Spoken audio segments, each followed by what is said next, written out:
Thank you. Yeah. A short and nervous pitch, but will the premise of the micro-vehicle identification tags interest the lions? What's microdot exactly? It's a small dot, like the one you put in a pen, but it can take information as big as 17 words. A thief won't take your car to sell it as a whole. They will get at the parts and sell them in parts. Which parts of the car, how many would you put in one vehicle? We are putting 15,000 dots in one vehicle in 120 parts. Why do you need 15,000 on your car? Why not 10? 15,000 is a number you have chosen so that at least, they are replicated all over. Yeah?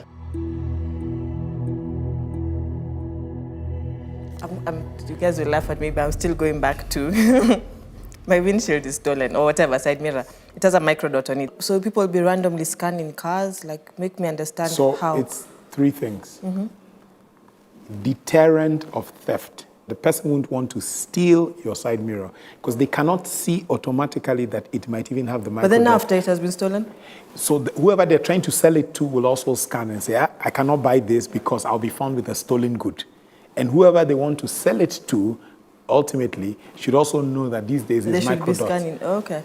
It took me a couple of minutes to understand what it is. So I think I really encourage you to find a simpler way of explaining it. You need to become better salespeople in terms of speaking to people who may not understand, have never heard of this technology, and just in a really simple way. But can it be used on other things or just cars? Yeah, other assets, guns. So anything, like my favorite handbag or... Yeah, any variable. I'm just seeing a bit of a challenge in the logistics of having to physically scan each and every part. It'd be so much easier if you could track it, just like a car tracker tracks the whole vehicle. Yeah. Tracking a vehicle is logistic issues because that thing can be removed in minutes and it can just be left there. It has happened to so many people and the car is gone. One thing is so cheap. Fixing a car is 6,000. We give you microdot and the NFC hologram sticker.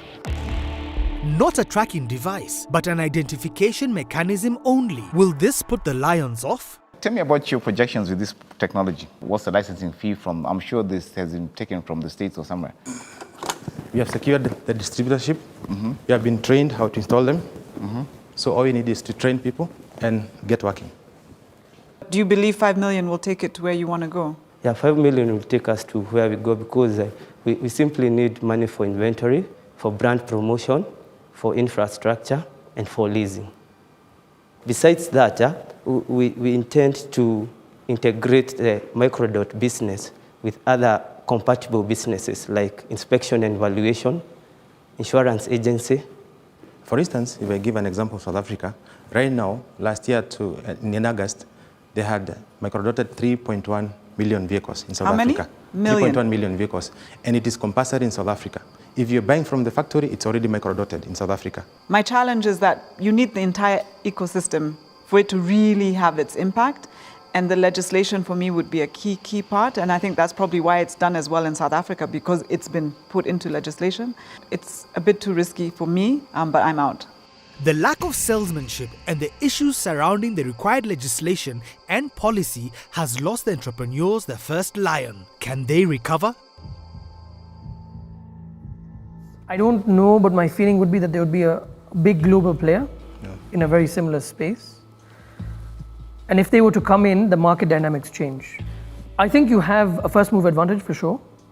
You need to capitalize on that quickly. And you need to use the channels, like you said, insurance companies, banks, to help with the education process. I'm going to say I'm out, but I look forward to potentially being a customer. Yeah, thank you. I think unless you find a way of closing this market once you get into it, I think competition will be, it just takes a guy who knows a guy at the top. You know how Nairobi works. I'd have to say I'm out, but I wish you all the best. Only 2 lions remain. Tech experts Chris Senanu and Mike Rabar. Will one of them be bold enough to make an offer? I'm very interested, especially on the NFC side of things, because what's something happening with the NFC already. But I need a lion to help me. This, I think I can see, it's not there, but I see where it can go, especially on the other revenue streams that come with NFC management, which is where we're really focused on right now. So if I could get another lion on board, we can strike the deal. So we want 40% for 5 million, and I'll convince Chris to join me. What revenues are you going to make this year? Okay, we have a projection of Around 1,000 cars. 1,000 cars 1,000 cars, yeah. with 6,000, so you're going to get what, 6 million, Yeah. of which your profit is 3.2. I would have actually asked for 45% for the 5 million. So you can have both of us. for 40%, I would have preferred 45, to be frank. 2 for 45. 2 for 40. Then let's do a deal. An offer is made on the table with 2 lions, but asking for a much higher equity stake than the entrepreneurs were prepared to give away. Will they take the deal? Yeah, you have a deal. How about this? You have a deal. Congratulations. Despite early nerves, the entrepreneurs clinch a 5 million shilling investment with 2 well-placed lions. So you gave a